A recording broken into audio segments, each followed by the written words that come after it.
రేపటి నుంచి మీ ఇద్దరి మధ్య ఏ గొడవ జరిగినా ఆ గొడవ వల్ల నా పరువు పోయినా గుర్తెట్టుకో, నీ బతుకు నా చేతిలో చాతపడి బొమ్మేరో.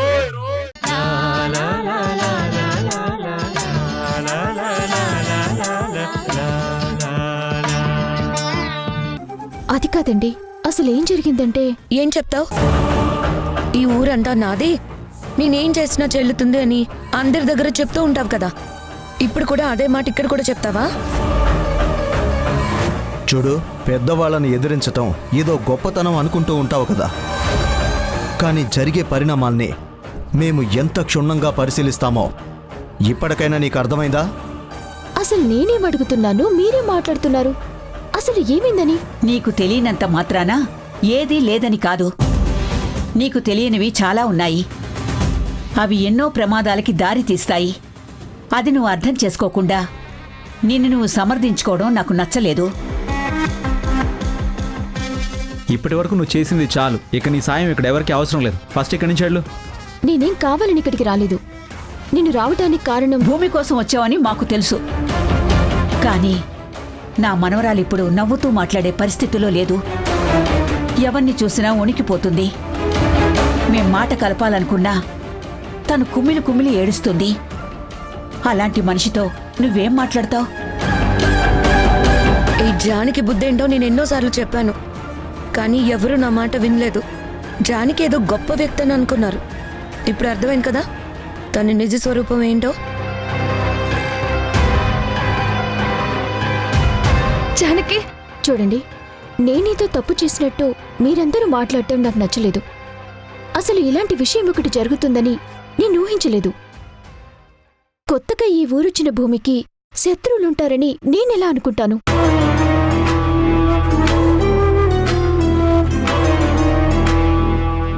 తను ఎప్పుడు ఏదో లోకంలో ఉంటుంది. తను ఉంటున్న ప్రపంచం కాకుండా కొత్త ప్రపంచం చూపించాలనుకున్నాను. హలో, మా ఇంటి మనిషి గురించి మాకు తెలియదా?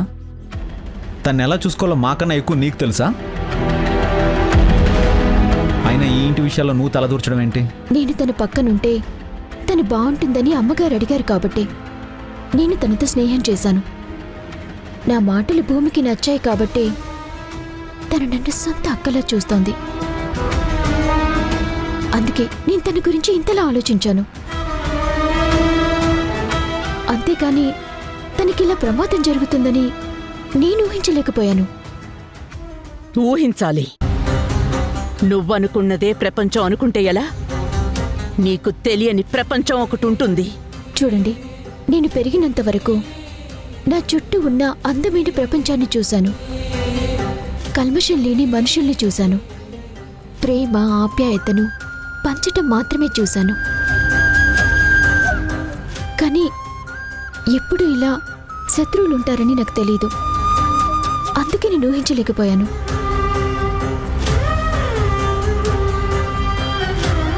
నువ్వు పెరిగిన వాతావరణం వేరు, ఇక్కడున్న పరిస్థితులు వేరు. అది నీకు అర్థం కాలేదని చెప్పావు కదా, ఇక నువ్వు ఇక్కడ మాట్లాడడంలో అర్థం లేదు. వెళ్ళు. జానకిని వెళ్ళిపోమంటున్నారేంటి? అసలు జానకి నేను ఎందుకు పిలిచాను అదేనా వినండి. అవును, నా అంతటి నేను కావాలని రాలేదు. ఫస్ట్ నేను వచ్చిన కారణం చెప్పనివ్వండి. నా మాటని పూర్తిగా వినిపించుకోకుండా నా మాటని కట్ చేస్తూ నేను చేసిన దాంట్లో వేరే అర్థాలు తీస్తూ నన్ను నిందించడాన్ని నేనైతే ఒప్పుకోను. అసలు చెల్లి భూమికి అసలు ఇలా ఎందుకు జరిగిందని అడగాలనుకున్నాను. అసలు మీరందరూ నన్ను అడుగుతున్నారేంటి? ముందసలు ప్రాబ్లం ఏంటో చెప్పండి.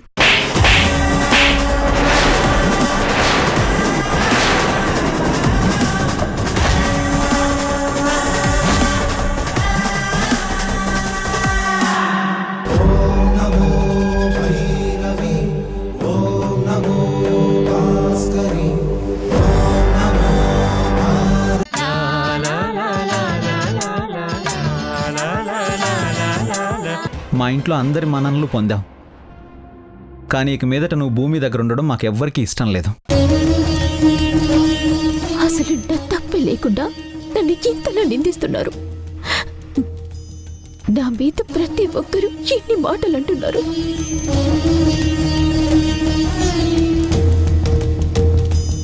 అసలు నా వల్ల ఏం తప్పు జరిగిందో చెప్పి మీరు శిక్షిస్తే ఆ శిక్షను నేను అనుభవిస్తాను. అంతేకాని ఇలా మాటలంటూ ఉంటే ఎలా పడగలను?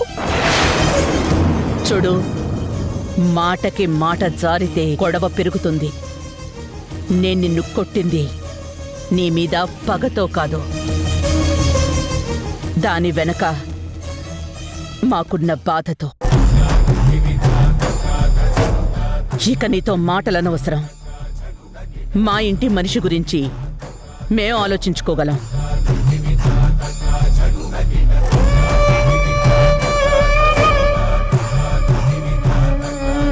మా మనిషికి ఎలా ధైర్యం చెప్పుకోవాలో, తనని కంటికి రెప్పలా ఎలా చూసుకోవాలో మాకు తెలుసు. నీ సహాయం మాకక్కర్లేదు. దీక్షితులు గారి కూతురివి కాబట్టి నువ్వు చేసిన తప్పుకి ఒక్క దెబ్బ కొట్టి సరిపెట్టాను. అదే ఇంకొకరైతే ధర్మపీఠం ముందు నిలబెట్టి 100 కొరడా దెబ్బలు కొట్టించి ఒళ్ళంతా చీల్చేసుండేదాన్ని.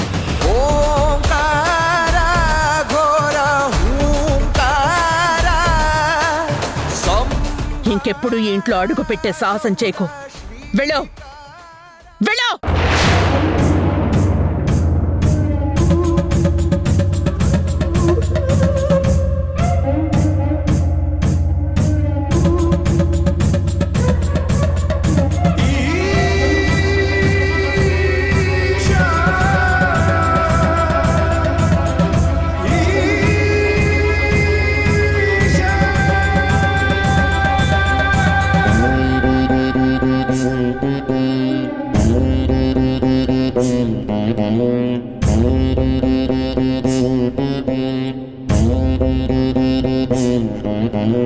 లోకాల నేలగలవు, శోకాలు బాపగలవు. నేను కొలిచే ప్రతి జీవిలో కొలువుండగలవు.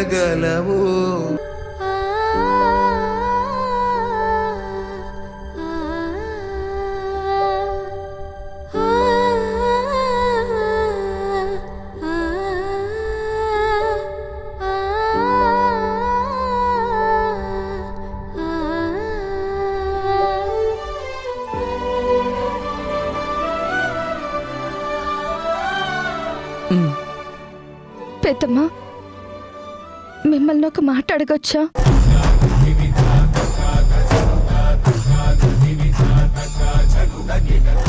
ఏంటమ్మా పరాయి మనిషిని అడిగినట్టు పర్మిషన్ అడుగుతున్నావు? నేను నీకు అమ్మలాంటి దాన్ని. అమ్మ దగ్గర పర్మిషన్ అడగక్కర్లేదు. నేను పుట్టాక ఈ ఊరు వచ్చింది ఇదే మొదటిసారి. అలాంటిది ఇక్కడ నాకు శత్రువులు ఎవరుంటారు? నన్ను ఎత్తుకుపోవాల్సిన అవసరం ఎవరికుంది?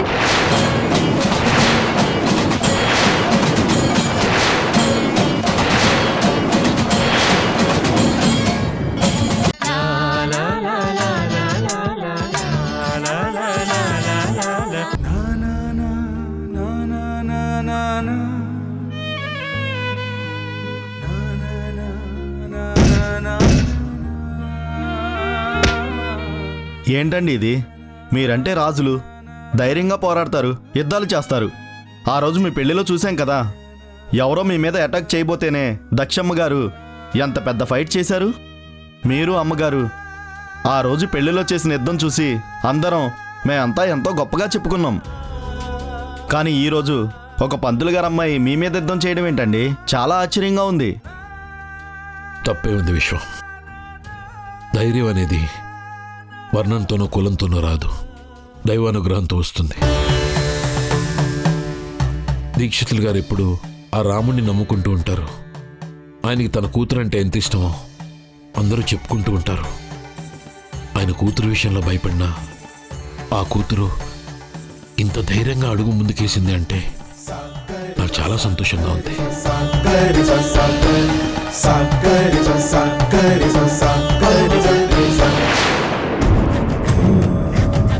ఈ భూమి వీళ్లకే చెందుతుందని ఈ ధర్మపీఠం తీర్పు చెప్తోంది. మీ తీర్పు తప్పు.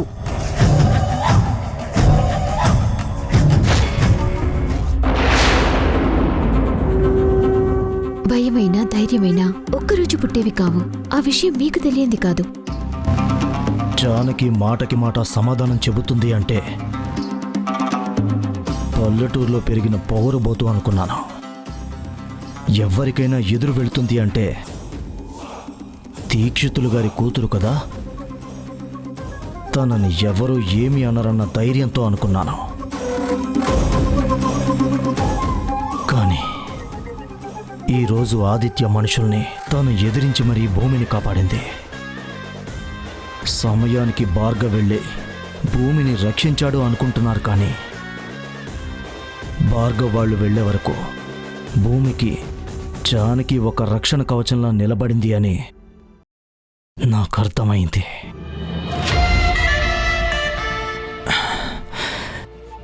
ఇంత ధైర్యం ఎలా వచ్చింది?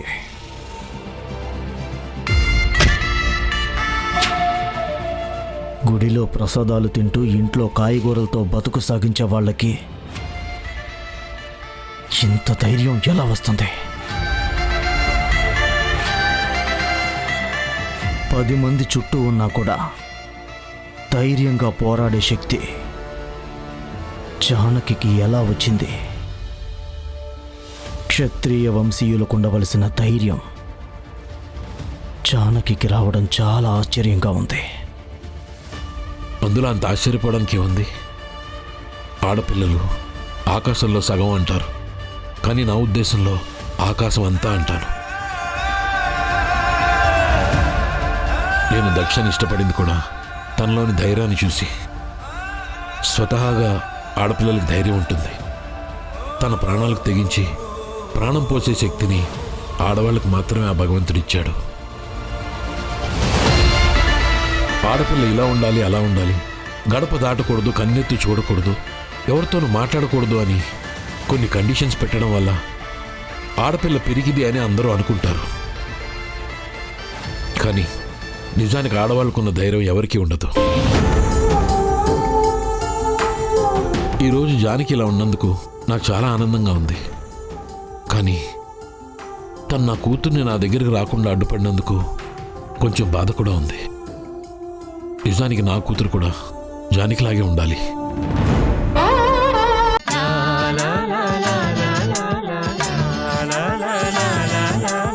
చెప్పండి బాబు, ఏంటి ఇలా వచ్చారు? కారణం ఉంది దీక్షితులు గారు. నా కూతుర్ని నా ఇంటికి రానివ్వకుండా మీ కూతురు అడ్డుకుంది. అందుకే మీ కూతుర్ని నిలదీయాలని వచ్చాను. నా కూతురికి ఒకరిని బాధ పెట్టడం తెలీదు బాబు. వీలైనంత వరకు ఇతరులకు సహాయం చేస్తుంది. చేసిందంతా చేసి నేనేమీ చేయలేదు, మా తప్పేమీ లేదు అని సమర్థించుకుంటారా? ఆ ఇంటి వాళ్ళ దగ్గర నుంచి ఈ ఇంటి వాళ్ళ వరకు అందరిది ఒకటే మాట. ఏంటి బాబు అలా మాట్లాడుతున్నారు? ఆ ఇంటి వాళ్ళు అని పరాయి వాళ్ళని చేసి మాట్లాడుతున్నారేంటి? మీరు ఈ ఊరి అల్లుడు. మిమ్మల్ని గౌరవించాల్సిన బాధ్యత ఈ ఊరిలో ప్రతి ఇంటికి ఉంది. ఆ బంధం తెగిపోయి ఎన్నో ఏళ్లయింది దీక్షితులు గారు. కేవలం నా కూతురు మాత్రమే ఈ ఊళ్ళో ఉండిపోయింది. తన్ని తీసుకెళ్దాం అనుకుంటే ఆ ఇంటి మనుషులే కాదు, ఈ ఊర్లో మనుషులు కూడా అడ్డుపడుతున్నారు. మేము దైవంలా భావించే మీరు, మీ కూతురు కూడా ఈ విషయంలో అడ్డుపడ్డారని తెలిసాక నేను తట్టుకోలేకపోయాను. మీకు మీ కూతురు అంటే ఎంతో మమకారం ఉంది. తన గురించి మీరెంతో గొప్పగా చెప్తారని అందరూ చెప్పుకుంటూ ఉంటే విన్నాను. మీకు మీ కూతురు మీద ఎలాంటి ప్రేమ ఉందో నాకు నా కూతురు మీద అలాంటి ప్రేమే ఉందని మీకు తెలీదా? మీ కూతురికి మీరు ఎప్పుడు చెప్పలేదా? అయ్యో, అసలు మీరు భూమి తండ్రి అని జానకి తెలియదు బాబు. మొన్న మీ మనుషులే తనని తీసుకెళ్తున్నారని నా జానకి తెలియదు. భూమి అంటే తనకే అభిమానం. ఎవరో భూమిని ఎత్తికెళ్తున్నారేమోనని అడ్డుపడింది, కానీ తండ్రి కూతుర్ని విడదీసేంత తప్పు పని నా కూతురు ఎప్పుడు చేయదు బాబు. తనకి తెలియకపోవచ్చు కానీ మీరు చెప్పాలి కదా. నా మీద పడ్డది నింద మాత్రమే అని మీరు నమ్మారు కదా. నా కుటుంబానికి నేను దూరం అయ్యానని మీరు బాధపడ్డారు కదా. అవునండి. మరి అదే నిజమైతే ఈ నిజాన్ని మీ కూతురికి మీరు ఎందుకు చెప్పలేదు? చూడండి బాబు, ఆ ఇంటితో గొడవపడి ఎవరూ గెలవలేరు. ఆ ఇంటి మీదే ఆధారపడి మేమందరం బ్రతుకుతున్నాం. అలాంటి వాళ్ళని ఎదిరించి వాళ్ళని కాదనే వాళ్ళకి సహాయం చేస్తే మాకిక్కడ నీడ ఉంటుందా చెప్పండి? దీక్షితులు గారు, నిత్యం దైవాన్ని కొలిచే మీరు కూడా తండ్రి కూతుర్ల బంధాన్ని విడదీసి పాపాన్ని మూటకట్టుకుంటారా? దీన్ని మీ రాముడు క్షమిస్తాడా? ఆ దేవుడి పాపాన్ని సమర్థిస్తాడా? అంత మాట అనకండి. మీ కూతురు మీకు దూరం అవ్వాలని మేమెవ్వరం కోరుకోవటం లేదు. మీరందరూ ఎప్పటికైనా కలిసి ఉండాలని నేను కూడా స్వామిని ప్రార్థిస్తున్నాను. కానీ జరిగిన విషయంలో నా కూతురు తప్పు లేదని గ్రహిస్తే చాలు బాబు. సరే, మీ మాట నిజమో మీ కూతురు చేసింది నిజమో తెలుసుకుంటాను. ముందు మీ కూతుర్ని పిలిపించండి, తనతోనే మాట్లాడతాను. ఎందుకు ఇలా చేసిందని నేనే తనను అడుగుతాను. బాబుగారు, మీరు భూమికి తండ్రిని ఈ ఊర్లో ఎవరికి తెలిసినా పర్వాలేదు, నా కూతురికి మాత్రం తెలియకూడదు బాబుగారు. ఎందుకు తెలియకూడదు? నేను నా కూతురు గురించి తప్పిస్తున్నాను అని అందరికీ తెలిసినప్పుడు మీ కూతురికి తెలిస్తే వచ్చే ప్రమాదం ఏంటి? తెలియకనే అడ్డుకుందని మీరే చెప్తున్నారు కదా. చెప్పారు కదా బాబు, జానకికి మాత్రం తెలియకూడదని. పొరపాటున నిజం జానకికి తెలిసిందంటే మీకంటే ముందు ఆ ఇంటికి వెళ్ళి వాళ్ళని ఎదురుస్తుంది బాబు. తండ్రి కూతుర్ని ఎందుకు విడదీశారని ఆ ఇంటితో గొడవ పడుతుంది బాబు. జరిగిన పరిణామాలు తెలియని జానకి ఆ ఇంటి నుంచి భూమిని తీసుకొచ్చే ప్రయత్నం చేస్తుంది బాబు. అది ఎంత ప్రమాదమో మీకు తెలుసు. అల్లుడైన మిమ్మల్నే ఆ ఇంట్లో అడుగు పెట్టనివ్వలేదు. పెద్దావిడ దక్షమ్మకి ఇచ్చిన మాట నిలబెట్టుకునేంత వరకు మీ కంటి పాపని మీకే చూపించని వారు నా ఇంటి ఆడపిల్ల వెళ్తే క్షమిస్తారా? సహనంతో ఊరుకుంటారా? నా కూతురు ప్రాణాలు తీసేస్తారు బాబు. దయచేసి నా కూతురు వచ్చేలోపు మీరు ఇక్కడి నుంచి వెళ్ళిపోండి బాబు. దయచేసి ఇక్కడి నుంచి వెళ్ళిపోండి. నాన్న,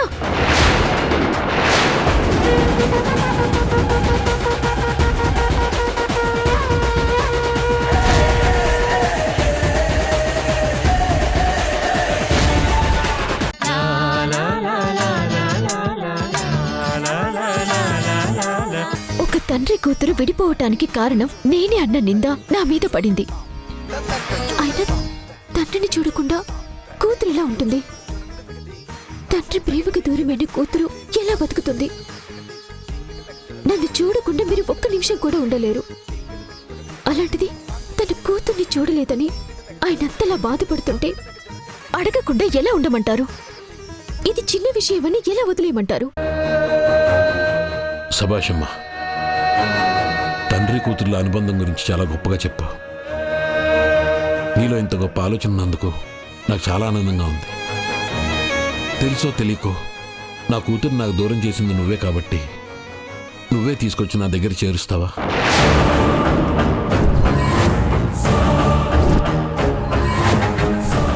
బాబుగారు, తను చిన్నపిల్ల. జరిగిన విషయం జానకి తెలియదు. అసలు ఏం జరిగిందో మీకు తెలుసు, ఏం జరగబోతుందో కూడా మీకే తెలుసు. ఇప్పుడు నా జానకిని ఈ విషయంలోకి లాగి లేనిపోని ఇబ్బందులకు గురి చేయకండి. ఈ తండ్రికి గుండె కోత మిగిల్చకండి. మీకు దండం పెడతాను బాబుగారు. చూడండి, అసలేం జరిగిందో నాకు తెలీదు. నిజంగా నా వల్ల తప్పు జరుగుంటే దాన్ని సరిదిద్దుకునే బాధ్యత నాది. అన్ని విషయాలు తెలుసుకున్నాక మీతో మాట్లాడతాను. మీరు నిశ్చింతగా వెళ్ళిరండి.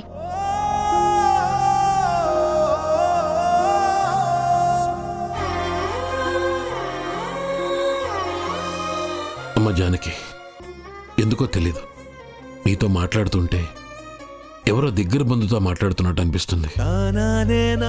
అందుకే నువ్వు చెప్పగానే నీ మీద నాకు నమ్మకం కలిగింది. ఒక తండ్రి పడుతున్న ఆవేదన ఏంటో నువ్వు అర్థం చేసుకున్నావని నాకు అనిపిస్తుంది. నా కూతుర్ని అప్పగించే బాధ్యత నీదే.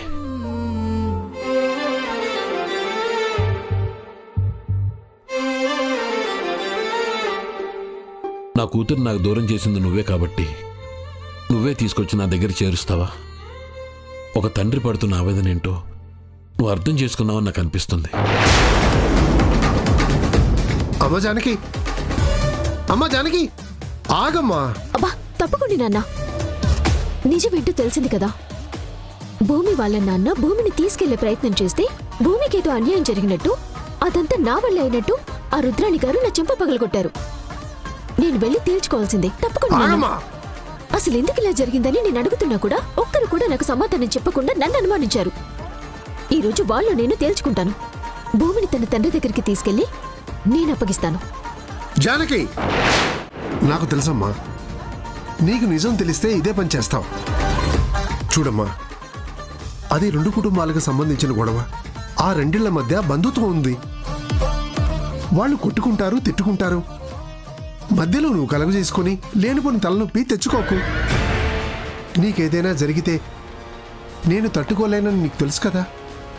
ఏంటి నాన్న మీరు మాట్లాడుతుంది? తండ్రి కూతులను విడదీసిన కుటుంబాన్ని అంత తేలిక ఎలా వదిలేయమంటారు? కుదరదు. భూమిని వాళ్ళ నాన్నకి అప్పగించాల్సిందే. జానకి, చాలు. ఇంతకు మించి నువ్వు ఒక్క మాట కూడా మాట్లాడద్దు. ఈ విషయం నీకు తెలిసినా నువ్వు ఇక్కడే మర్చిపోవాలి.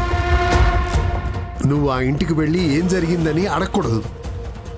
ఒకవేళ అలా అడిగావని తెలిసిన మరుక్షణం నా గుండె ఆగిపోతుంది.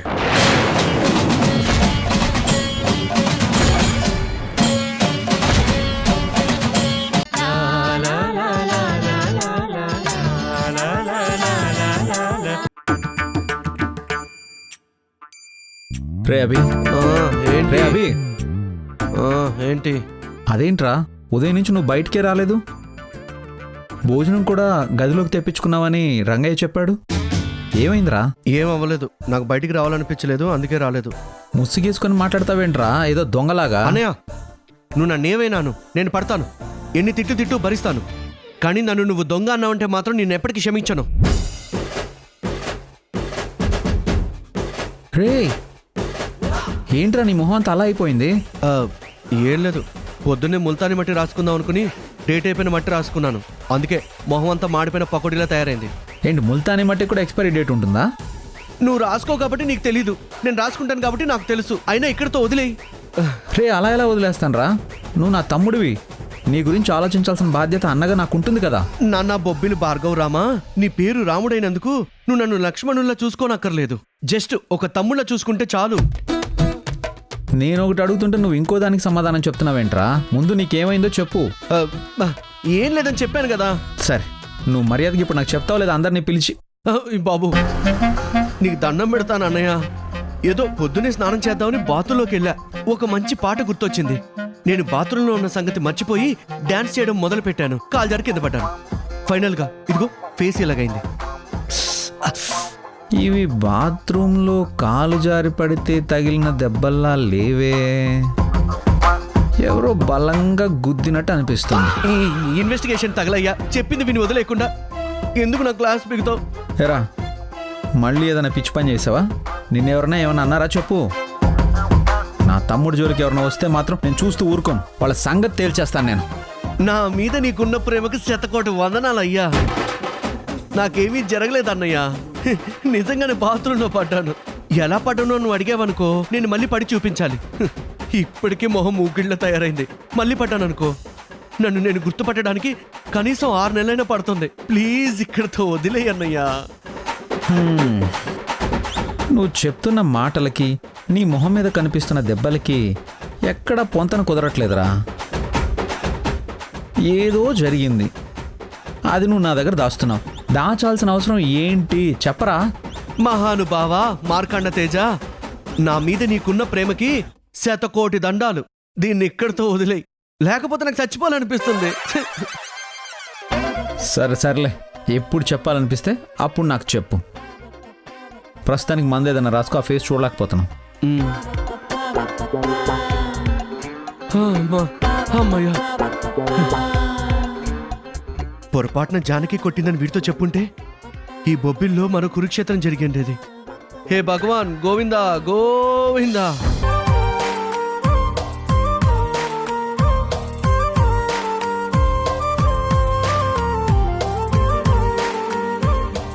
భూమి, నేను ఎత్తుకెళ్లాలని చూసింది నీ కన్న తండ్రి అని తెలిసింది. కానీ ఈ విషయం ఎవ్వరికీ చెప్పకూడదని మా నాన్న నా దగ్గర మాట తీసుకున్నారు. అందుకే నేను ఈ విషయం నీకు చెప్పలేకపోతున్నాను. కానీ నిన్ను నీ తండ్రిని ఎలాగైనా కలిపి తీరుతాను. తిను. చాలు. హే, అదేంటి మూత పెట్టేస్తున్నావు? ఇదంతా నాకే. ఇందులో మాత్రం ఎవ్వరికి వాటా ఇవ్వను. సరే భూమి, నేను మళ్ళీ వస్తాను. నువ్వు జాగ్రత్తగా ఉండు. ఏదైనా అవసరమైతే ఫోన్ చేయి. వస్తాను. జానకి ఎలా వెళ్తావు? ఎలా వచ్చానో అలాగే వెళ్తాను. ఈసారి మా అన్నయ్యని చూసుకుంటే వెళ్ళు. మళ్ళీ కుద్దాం అనుకో, ఈసారి హాస్పిటల్లో జాయిన్ అవ్వాలి. సరే, బాయ్.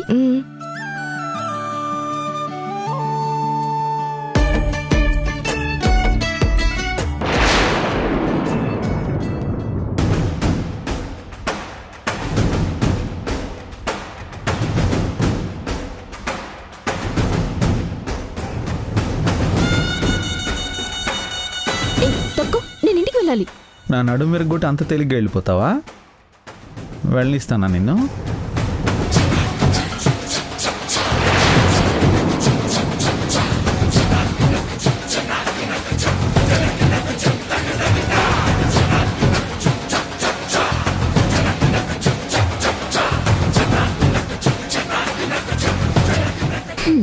ఈ జానకి అంత తేలిగ్గా ఎవ్వరికి చిక్కదు.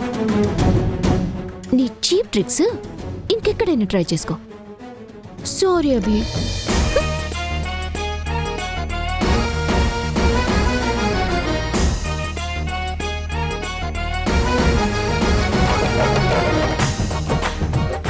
ఇందాకేమన్నాడు వీడు? వచ్చే ప్రమాదాన్ని ముందే కనిపెడతాడా? మరి ఈ ప్రమాదాన్ని ఎందుకు కనిపెట్టలేదమ్మా? Silly fellow. పడగా. మరి ఇంత వేడి నీళ్ళు ఎలా తాగుతున్నావు అన్నయ్య?